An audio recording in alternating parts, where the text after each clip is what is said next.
penjara Nusa Kambangan terdapat sebuah lorong yang dekat dengan sel isolasi, dan lorong itu tidak dibolehkan untuk didatangi saat malam hari.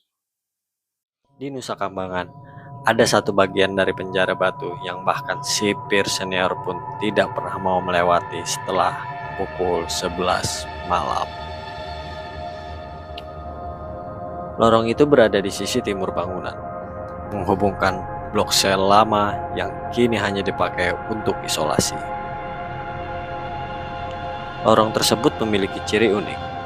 Dindingnya berwarna abu gelap, dingin, dan selalu tampak basah. Seperti ada embun yang menetes dari celah bebatuan. Padahal bagian itu tertutup rapat dan tidak terkena hujan atau angin. Menurut catatan tidak resmi, lorong itu tidak boleh gelap sama sekali, karena setiap kali lampu padam, meski hanya 1 menit, selalu ada kejadian yang tidak bisa dijelaskan. Seorang sipir bernama Jaka pernah mengalaminya.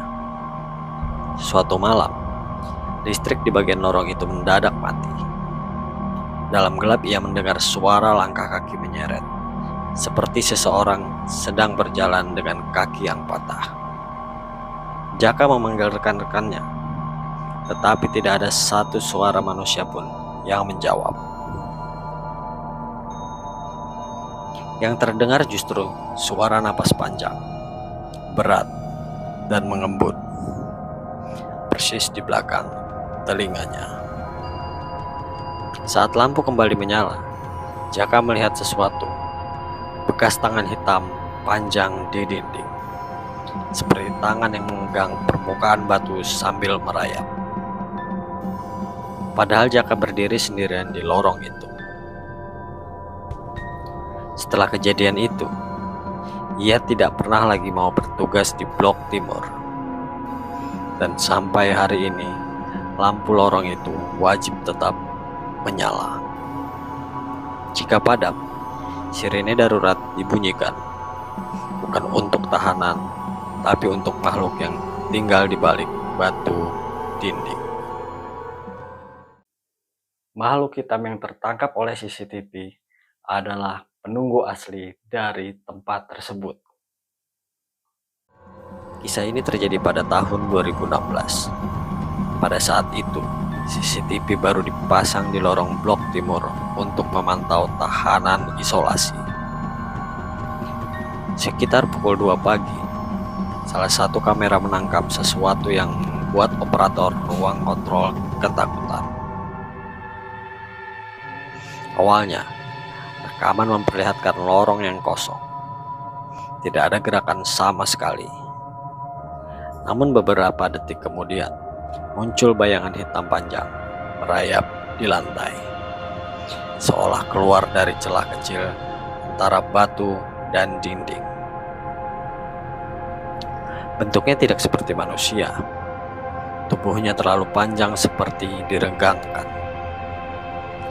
Lengannya menjulur hingga menyentuh sisi dinding. Kakinya menyeret, tidak pernah terangkat.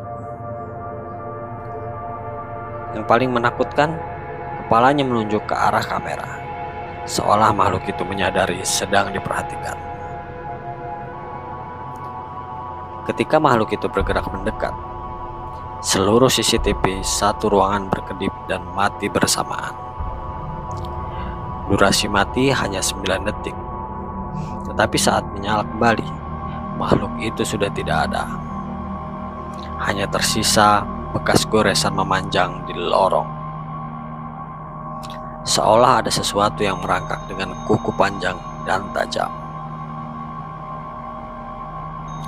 Rekaman itu tidak pernah dilaporkan secara resmi, dihapus oleh kepala regu, dan beberapa sipir menganggapnya hanya glitch. Tapi operator CCTV yang terlihat langsung mengundurkan diri 2 hari kemudian tanpa memberi alasan. Sejak kejadian itu, setiap ada suara gesekan di lorong, para sipir saling melempar tugas.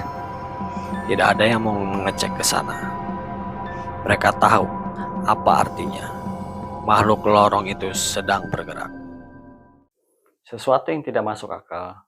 Ada seseorang tahanan yang ditahan di dalam sel isolasi yang tiba-tiba menghilang dari balik tembok. Ini adalah kisah yang paling gelap dan hanya dituturkan oleh petugas yang pernah bekerja di penjara batu lebih dari 10 tahun. Pada tahun 2012, seorang tahanan berinisial B ditempatkan di sel isolasi yang terletak tepat di ujung lorong batu.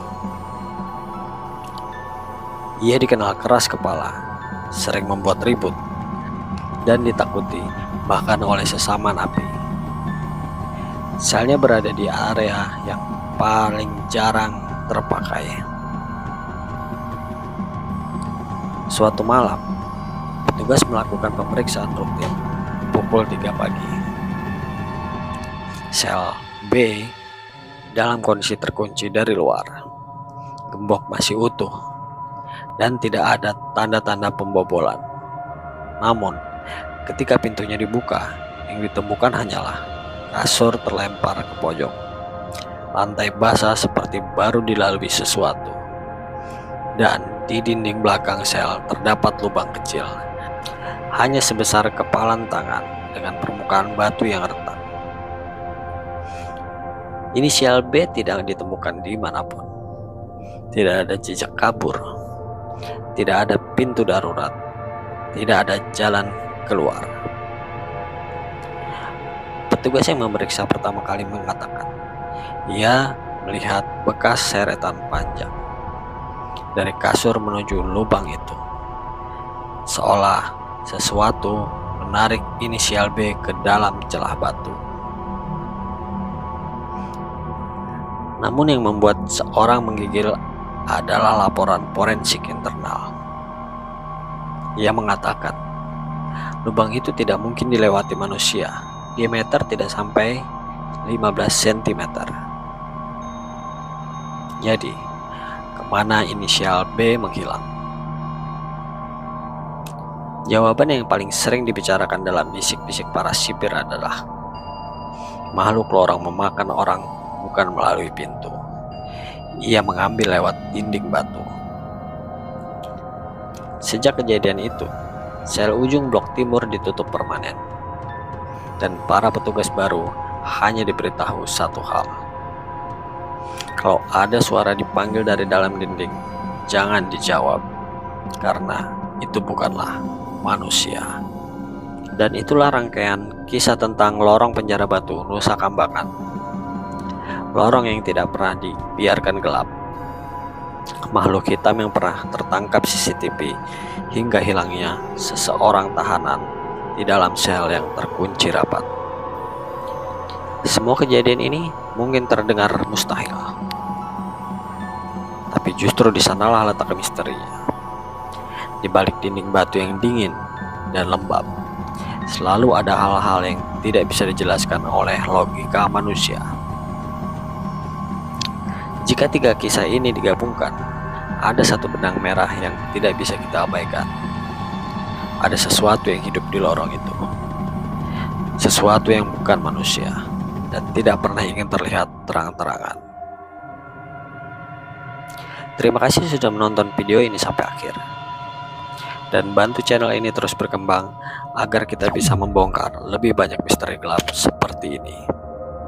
Sampai bertemu di video berikutnya. Salam, Samtown Project.